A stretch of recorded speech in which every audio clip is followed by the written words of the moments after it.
So my name is Elijah Whitmire. I think kind of the first most important thing to mention about myself is that I'm transgender. I'm a transgender man. And so that has made working in my state very difficult.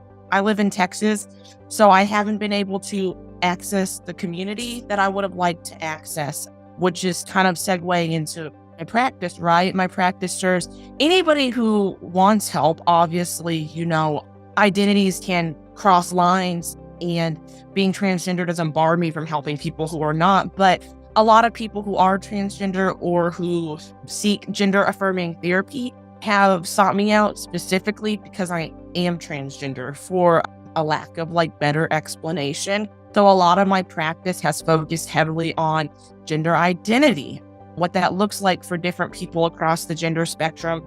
I've talked to, people who are binary, transgender women and men, and we processed through stuff regarding gender.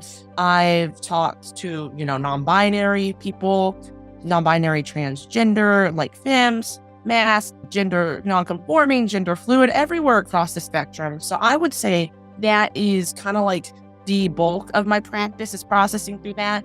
A lot of LGBT people find it very helpful and beneficial to talk to someone who understands on a personal level. And, naturally, there's a lot of comorbidities like anxiety, depression, all sorts of things. But the bulk of my practice is gender affirming therapy. And I work primarily with people aged, I want to say 15 to about 34 is kind of like my general scope of practice. I usually use talk therapy. I really enjoy just kind of standard talk therapy, like CBT, cognitive behavioral therapy, just to kind of build a rapport. A lot of the people I work with really enjoy that we kind of have a conversational beat going to it, like a vibe, I guess, for lack of better words. And it's casual and a little more relaxing. And I think another important aspect of my practice is that it's all telehealth, which is good for me because, my personal life requires that I be at home a lot. I work with teens and with a lot of anxiety, depression, coping skills, and just kind of the getting through daily life. And then I also work with a lot of neurodivergent people.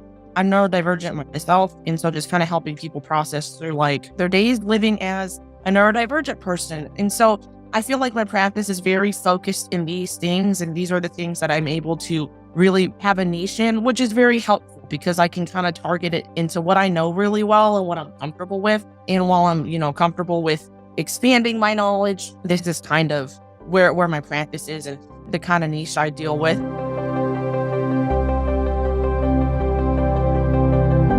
So it was actually an accident. It's kind of funny. I was sitting on my break at work and I was kind of doom scrolling jobs through Mindful because when I had come out on my resume in Texas as transgender and was applying to new jobs because my former job, I was a social worker at an elementary school. And while, all of my coworkers were wonderful, it was just not the district to come out in.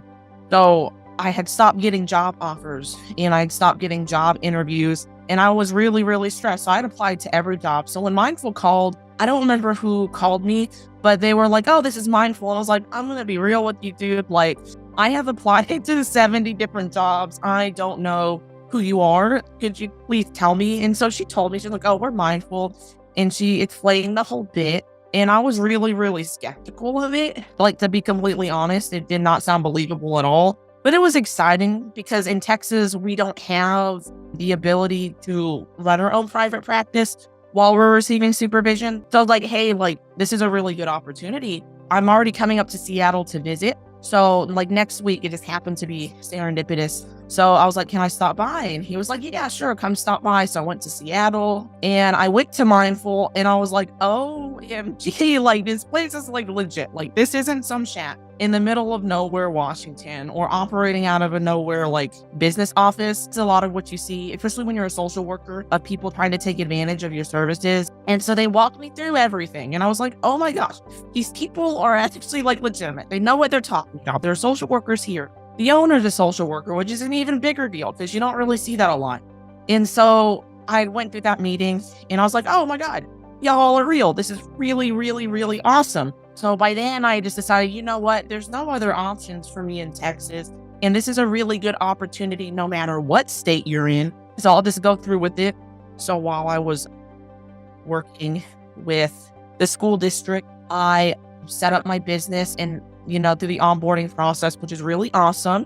And I got to start to work with people that I really, really wanted to work with before the age of 35, which is when I thought, wow, I'm probably not going to set up my private practice until I'm 35. And, on the flip side, I was like, oh, these people aren't lying about compensation. This is real. This is legit. So all of that to say, it was a really serendipitous accident, but I'm really glad I found it.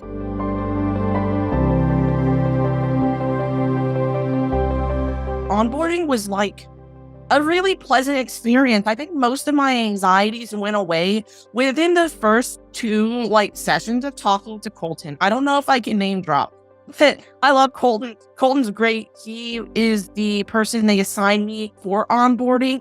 It was just very clear and to the point, because the thing is that Mindful is not oh, you get hired and now you work. You have to set up your own business. Well, if you've never set up your own business, or if you're younger or maybe older and you just thought you would never set up your own business, it's really daunting. And I remember being oh my God, how am I going to set up a business? I can barely put on my socks in the morning, and I've never done this. And so the first 2 sessions were really nice because again, Colton's really friendly and casual. And so you feel that I guess that friendship, that camaraderie, for lack of better words. So it's not just someone telling you what to do. It's someone kind of saying, here are the tools that, you will need to run your own business in conjunction with Mindful. And so there were lots and lots. I was surprised actually with how many resources Mindful had in the onboarding process, and how just broken down into lists in subsections. So you're able to look and visually see everything you've completed online, which makes it just a lot less daunting, right? Because if you just have a whole bunch of things you need to do, but you can't visualize it, or you don't see that it's actually progressing, it's really easy to give up. And I think Mindful has the people and also the software, as silly as it sounds, to be able to do that, right? And I think one of the easiest things was actually setting up the business was so easy because of Mindful, because they had this packet, and I printed it out, and it took you step by step on how to set up your business, what you would need, all the way down to liability insurance. And so I would just go through each step, and I would highlight it and be done. And it walked you through the entire online, process. The onboarding process is actually very unique, in my opinion, to Mindful, because it's not just hey, come back when you have a business, good luck, then we'll do business. It's no, we have an onboarding team. They're very knowledgeable in how to set everything up and how to, manage your schedule and, do your charge slips. If you're like me and you need a supervisor, how to get connected with the supervisor. And so I never felt at any moment that I was just kind of out on my own, because Colton, praise be, was just very knowledgeable about everything. And if he didn't have a direct answer, he would ask someone else, and then I would get the answer within an hour, which was nuts. So all of that to say is that I think it's very cohesive, well put together, and very helpful. You can't say that for a lot of onboarding processes at other places. I've never felt I've had so many resources to be successful. And I say that with my full chest, because the resources don't just stop, once you've gone through your 3 months. I call it hand holding, but it's really important. There's also the seminars online, which are easily accessible. There's monthly seminars, more virtual. There's the in-person stuff. And so there's a constant flow of resources as you're onboarding too. So that's my experience with onboarding.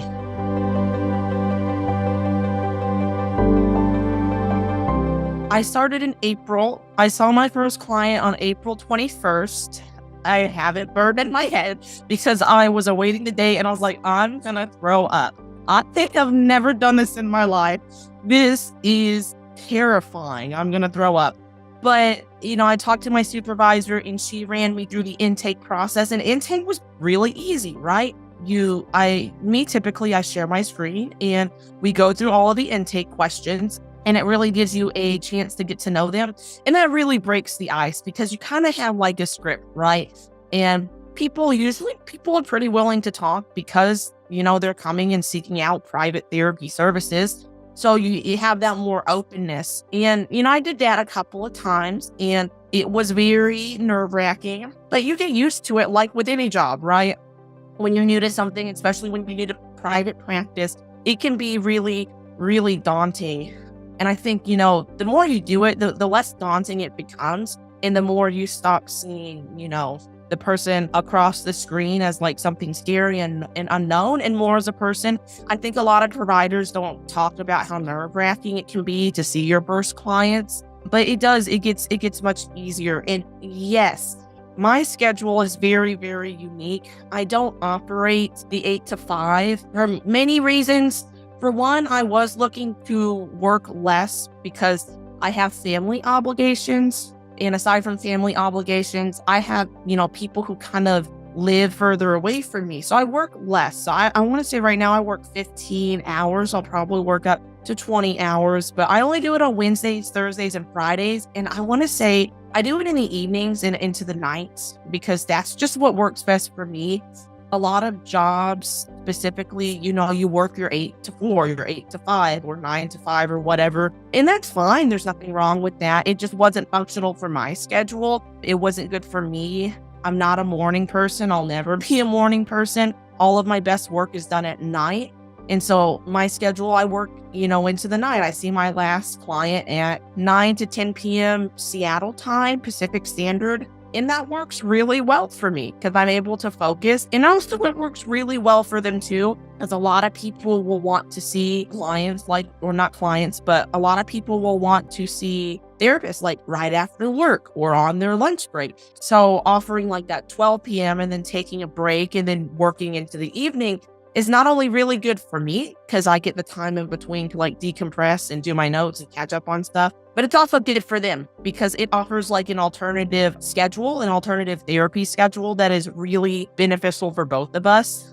I really enjoy it. I like the flexibility of being able to like work on my own time. And I'm just happier because of it. If you're not a morning person and you're never going to be a morning person, you don't have to schedule clients at 9 a.m. Just don't take clients at 9 a.m. Your schedule will fill up. And like unquestionably, there are lots of people who want services and help. And so there's always like a steady flow of people who are going to be referred to you, right? And it comes and it goes. I would say my schedule filled up pretty quick. I see in the 2 months I've been working, which is not a long time at all, I now have, I want to say, 12 or 13 like solid weekly or bi-weekly clients, and they come, like clockwork. And so I know that will build over time because it built to like 12 or 13 or however many really quick, like within the first month. It was a little daunting because I was like, wow, this is filling up fast. Because again, there are lots of people who are seeking therapeutic services. I'm not really concerned about intake ever. Maybe I should be a little more concerned about it, but I'm not.